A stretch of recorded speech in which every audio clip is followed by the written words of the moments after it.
Praise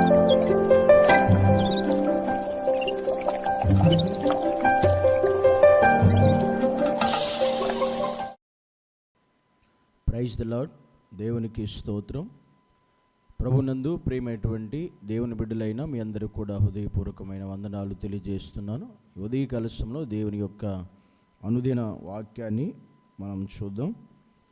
కీర్తన గ్రంథము 34వ అధ్యాయము 4వ వచనం. నేను యెహోవా వద్ద విచారణ చేయగా యెహోవా నాకు ఉత్తరం ఇచ్చెను. నాకు కలిగిన భయములన్నిటిలో నుండి ఆయన నన్ను తప్పించెను. కీర్తనకారుడు భక్తుడు సెలవిస్తున్నటువంటి విషయం ఏమిటంటే, నేను దేవునికి మొరపెట్టినప్పుడు, నేను దేవునికి ప్రార్థన చేసినప్పుడు నాకు కలిగినటువంటి భయములన్నిటిలో నుండి నా దేవుడు నన్ను విడిపించాడు అని మాట్లాడుతున్నాడు. ఈరోజు దేవుడు మనకి సెలవిస్తున్నటువంటి విషయం, ఈరోజు మనిషి జీవితంలో ఎన్నో భయాలు, ఆందోళనలు, కలవరాలు ఉంటాయి. ఎన్నో పరిస్థితులు, వాటిని బట్టి మనిషి భయపడుతూ జీవిస్తూ ఉంటాడు. అయితే ఇలా భయపడుతూ జీవిస్తున్న మనిషి జీవితంలో ఆ భయాలన్నిటి నుండి, ఆ భయాల వల్ల మనకి ఏదో సమస్య వస్తుందని, ఏదో ఇబ్బంది కలిగిద్దని, ఏదో ఆపద వస్తుందని, ఏదో మనం అనుకోని కీడు మనకి సంభవిస్తుందని మనం భయపడుతూ ఉంటాం. ఎన్నో భయాలు ఇలాంటివి మనల్ని వెంబడిస్తూ ఉంటాయి. అయితే భక్తుడైన కీర్తనకారుడు మనకి సెలవిస్తున్నటువంటి విషయం ఏమిటంటే, ఈ లోకంలో మనకి ఎన్ని భయాలు కలిగినా, దేని గూర్చిన భయం ఈరోజు మనకున్న, దేవుని వాక్యం సెలవిస్తుంది, భక్తుడు సెలవిస్తున్నాడు, నీకెన్ని భయాలు ఉన్నా కూడా నీ భయాలన్నిటి నుండి నిన్ను విడిపించేటువంటి గొప్ప దేవుడు మనకున్నాడు అని.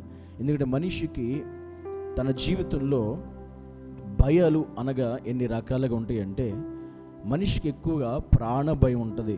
అంటే నాకు ఏదన్నా అవుతుందేమో అనే భయం మనిషిని వెంటాడుతూ ఉంటుంది. కొంతమందికి అనారోగ్య భయం ఉంటుంది, వ్యాధి భయం ఉంటుంది, కొంతమందికి అప్పుల సమస్య అనే భయం ఉంటుంది, కొంతమందికి ఆ మనుషుల యొక్క మాటలను బట్టి భయం ఉంటుంది. రకరకాల భయాలు మనుషుల జీవితంలో వారిని భయపెడుతూ, వారిని వెంబడిస్తూ ఉన్నటువంటి సందర్భంలో కీర్తనకారుడు ఈరోజు మనతో చెప్తున్నటువంటి ప్రాముఖ్యమైన విషయం ఏంటంటే, మనకి ఎన్ని భయాలు ఈ లోకంలో కలిగినా కూడా, ఎన్ని భయాందోళనలు మన జీవితంలో వచ్చినా కూడా, ఆ భయాలన్నిటిని బట్టి మనం క్రీస్తుకి, ప్రభువుకి మనం మొరపెట్టినప్పుడు, ప్రార్థన చేసినప్పుడు, దేవుడు మనకున్న భయాలన్నిటి నుండి కూడా మనల్ని ఆయన విడిపిస్తాడు, విడిపించగలడు అని దేవుని వాక్యం ఈరోజు మనతో మాట్లాడుతుంది. ఈరోజు ఈ మాటలు వింటున్న ప్రతి ఒక్కరము కూడా, నీకు ఏ భయం అయితే నీ జీవితంలో లేదా నీ కుటుంబంలో ఉందో, ఆ ప్రతి భయాన్ని దేవుని పాదాల చెంత పెడితే, దేవునికి అప్పగిస్తే, నీవు కలిగిన ప్రతి భయము నుండి ఆయన నిన్ను విడిపించి, ఆయన నీ ప్రతి మార్గాన్ని సరళం చేసి ముందుకు నడిపిస్తాడు.